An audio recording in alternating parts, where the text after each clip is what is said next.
One of my students made a great observation last week. She said that she had been doing abdominal exercises, but had done my class a couple times and realized that she wasn't doing core exercises, or that the core exercises were different from the abdominal exercises.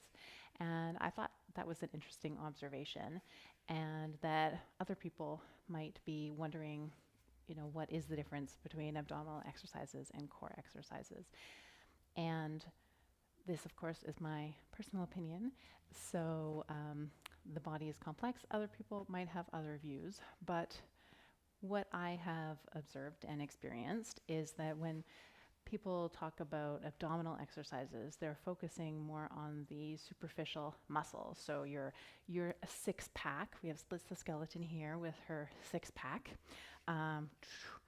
and your rectus abdominis muscle, but also the oblique muscles, so the muscles that run rib cage to hips, those outer muscles that help you twist and side bend and do lots of things.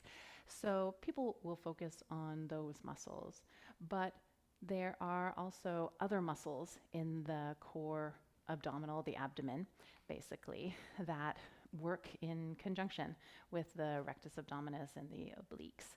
And these muscles help create a kind of core cylinder.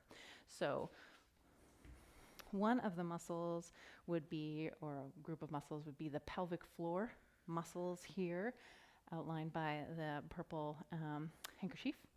And so they sit at the bottom of your pelvis for men and women, and they hold your organs in. I've mentioned them before in a previous episode of my IGTV. And then up at top, there is the rib cage diaphragm, which sits at the bottom of the rib cage, and this muscle moves up and down as you breathe and as the rib cage expands and contracts. There's also all the muscles around the rib cage, in between the rib cage, the ribs of the rib cage.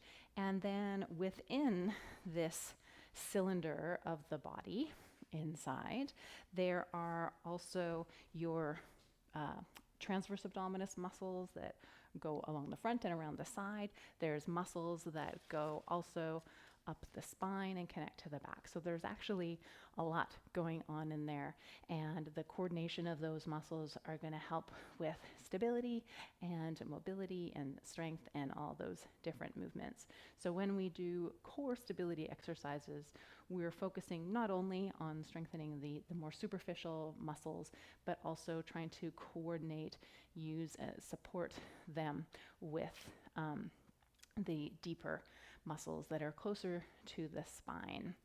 And for some people, it's that their pelvic floor, the rib cage diaphragm is not active enough, and they can't make that connection. And for some people, their pelvic floor, their rib cage diaphragm is overactive and they need to relax. So it really depends on what's going on in your body, what you will need to do for your core stability exercises.